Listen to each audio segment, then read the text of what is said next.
menyampaikan bagaimana perkembangan pelaksanaan APBN dan hal-hal pencapaian yang kita dapatkan, serta tentu berbagai kegiatan, tantangan, serta berbagai hal yang harus menjadi perhatian kita di dalam menjaga perekonomian dan mengelola APBN sebagai instrumen kebijakan yang sangat penting mempengaruhi perekonomian kita dan juga mempengaruhi tujuan-tujuan pembangunan kita. Untuk bulan Maret, posisi dari APBN kita masih sangat positif. Pendapatan negara kita mencapai 647,2 triliun atau ini adalah 26,3% dari total target APBN tahun 2023 ini. Pendapatan negara ini mengalami pertumbuhan 29% dibandingkan tahun sebelumnya. Belanja negara kita telah membelanjakan 518,7 triliun atau 16,9% dari total belanja yang ada di dalam Undang-Undang APBN. Ini juga merupakan kenaikan 5,7% dari total belanja hingga bulan Maret tahun 2022. Posisi APBN kita sampai dengan akhir Maret masih mengalami surplus 128,5 triliun atau 0,61% dari PDB. Keseimbangan primer juga surplus 228,8 yang nanti akan saya jelaskan. Kita mulai dari kondisi perekonomian yang mempengaruhi kerja dan kinerja APBN kita.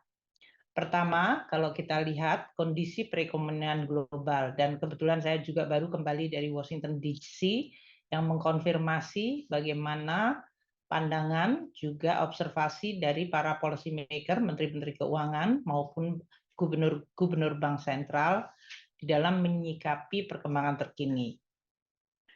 PMI manufaktur global mengalami kontraksi. Ini sesuai dengan prediksi bahwa tahun 2023 memang merupakan tahun yang berat, di mana pelemahan ekonomi akan terjadi di negara-negara maju atau negara-negara yang harus mengalami kenaikan suku bunga akibat inflasi yang melemahkan perekonomian mereka. Kita lihat negara maju di sini sebelah kiri.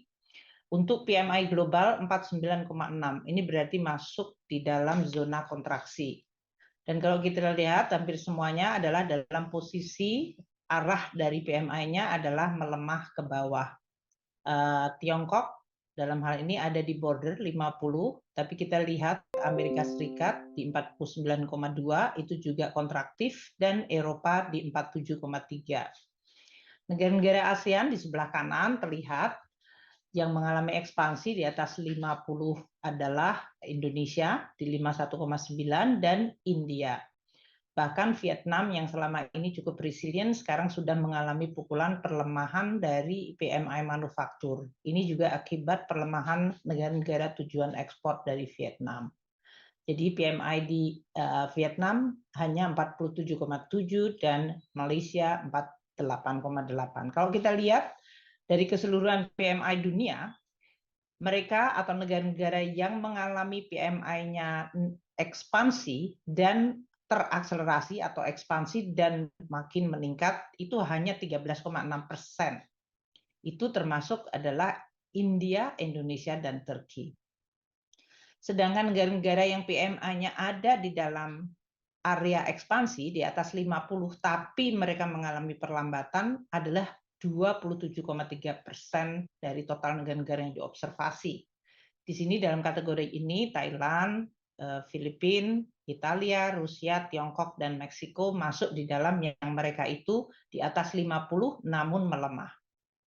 Sedangkan yang kontraktif adalah sebagian besar dari negara-negara, yaitu 59,1%. Jadi kita bayangkan Indonesia yang ekspansif dan masih akseleratif itu sangat kecil. Hanya sedikit negara yang masih dalam kondisi yang sangat baik. Sedangkan sebagian besar negara, 59,1%, mereka mengalami kontraksi atau bahkan 27,3 meskipun ekspansif mereka melambat. Dunia juga masih sangat dipengaruhi oleh volatilitas dan gejolak harga komoditas. Walaupun semuanya menunjukkan tendensi mengalami penurunan atau perlemahan dibandingkan tahun 2022 yang sempat mengalami apa yang disebut boom komoditas terutama pada pertengahan tahun lalu.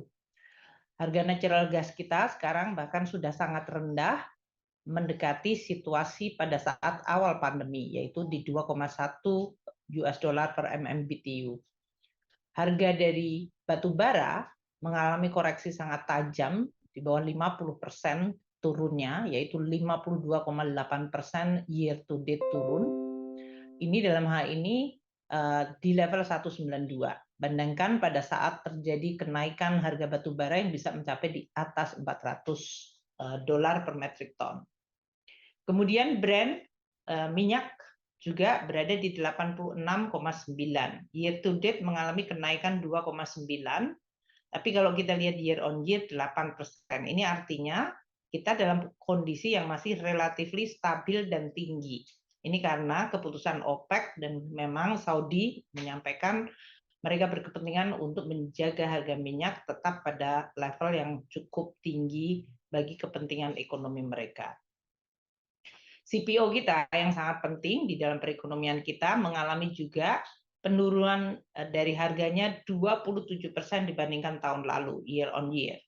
Walaupun year to date-nya naik 3,3. Dan kalau kita lihat untuk pangan dalam hal ini juga mengalami penurunan pada level yang relatif baik, meskipun untuk kedelai masih pada level yang sangat relatif tinggi. Corn maupun wheat mengalami sedikit koreksi. Gambar ini menggambarkan bahwa volatilitas harga komoditas masih akan menjadi faktor dominan dan ini mempengaruhi inflasi dan ini akan mempengaruhi kebijakan fiskal moneter dan kinerja ekonomi semua negara. Jadi dalam hal ini semua negara dihadapkan pada guncangan dan gejolak harga komoditas yang masih berlangsung meskipun trennya mengalami penurunan, namun banyak yang dalam hal ini tidak memiliki cukup space untuk menjaga dari kontinuitas volatilitas dari harga komoditas.